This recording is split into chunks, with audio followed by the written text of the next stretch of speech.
할렐루야 힐링 선교교회의 김한기 목사입니다. 며칠 전에 은퇴하고 혼자 사시는 선배 목사님을 찾아뵀는데 기도를 하면서 하나님과 교류하면서 잘 지내고 있다고 하시는데 왠지 쓸쓸하고 외로워 보였습니다. 목사님도 인간이기에 수직적인 관계인 하나님과 교류하고 살지만은 그래도 수평적인 인간관계가 단절된 상태는 아무래도 외롭고 쓸쓸한 노년을 보내고 있다는 생각을 지울 수가 없었습니다.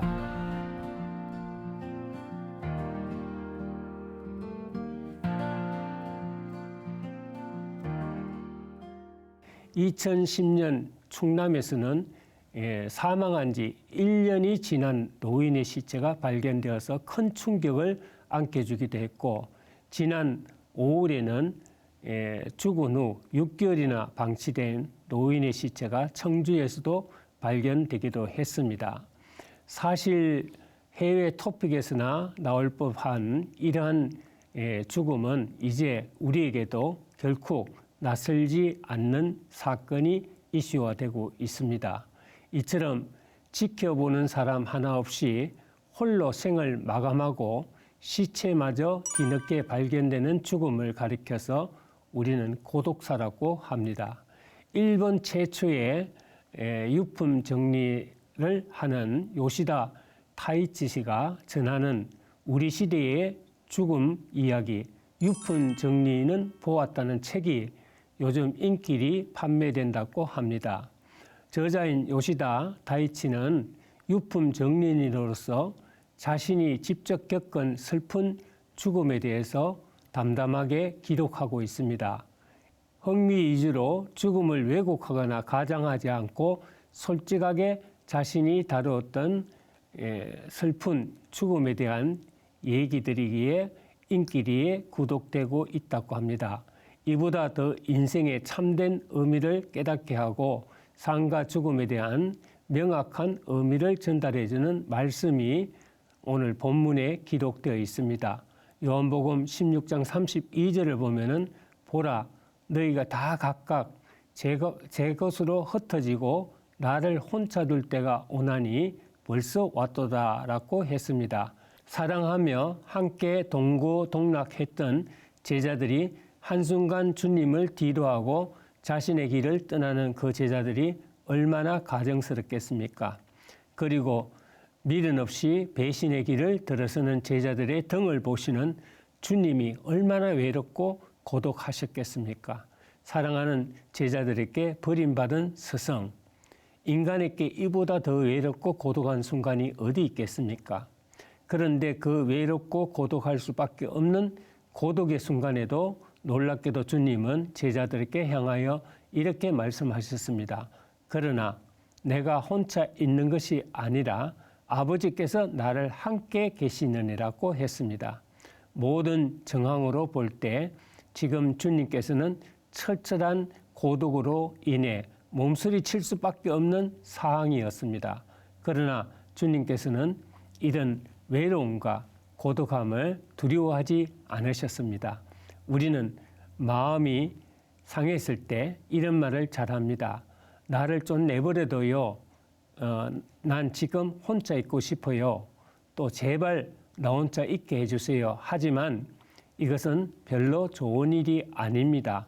혼자 있을 때 그의 마음속에는 각종 어둡고 슬프고 비참한 상념들이 떠오릅니다.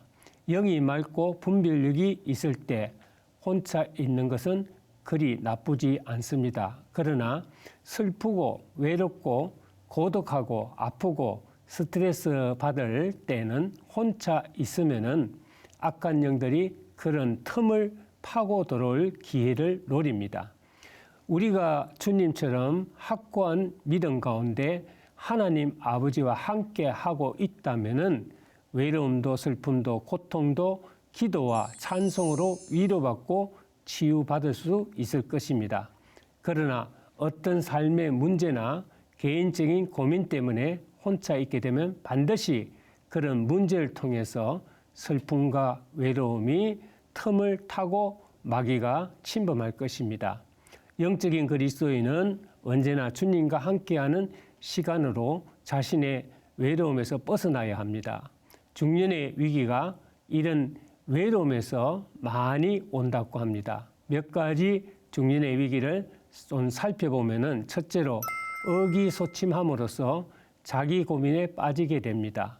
중년기에는 용기와 또 힘이 소진한 것처럼 삶에 지쳐서 자신이 무능한 것처럼 무기력하고 삶의 의욕을 상실할 수가 있습니다. 자기 존재를 인정하기보다는 무능한 존재로 느끼고 자기 연민에 빠져서 의기소침해집니다. 결국 이런 내적 요소들이 자기 연민에 빠진 중년의 위기를 스스로 느끼게 합니다. 두 번째, 실패에 대한 두려움을 자주 느낍니다.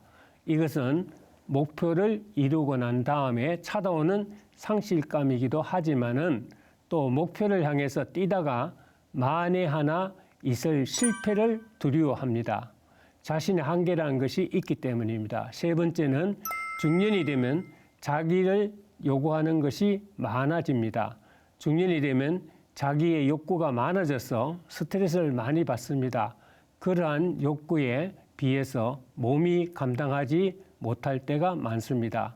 바로 이러한 위기가 중년의 위기라 할 수 있습니다. 네 번째는 근태감으로 유혹이 많을 때입니다. 근태는 새로운 삶 없이 계속 반복되는 삶 속에서 나타나는 정서적인 반응이라고 할 수 있습니다.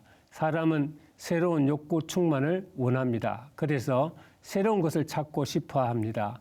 직장에서 갑자기 사표를 내고 가정 중심적으로 살던 사람이 향락에 빠지고 착한 사람이 가정을 버리고 나가버립니다. 중년에 나타나는 이러한 현상들이 대부분 나 혼자라는 생각에 지배적일 때 이런 증상이 찾아옵니다. 그러면 어떻게 이런 외로움을 극복할 수 있을까요? 주님과 함께 동거하는 삶을 살아야 합니다.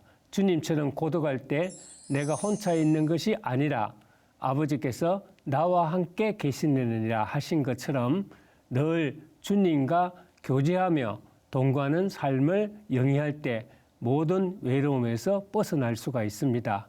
주님과 동거하는 삶을 살기 위해서는 영적인 교통이 필요합니다. 기도와 말씀 그리고 찬양할 때 주의 영이 임재하셔서 나를 이끌어 주시고 위로해 주십니다. 두 번째는 봉사와 섬기는 사역을 하면서 살아야 합니다. 외롭다고 하는 사람들의 대부분은 이기적이고 독선적인 삶을 사는 사람들이 많습니다. 봉사와 섬김의 사역을 하는 사람들에게는 외로움이 존재하지 않습니다. 대부분 사람들이 외로움을 느끼는 것은 그의 중심이 하나님께 있지 아니하고 자기 자신에게 맞춰져 있기 때문입니다. 우리도 주님처럼 고백하면서 외롭고 고독한 인생길을 영광의 삶으로 바꾸어 나갑시다. 감사합니다.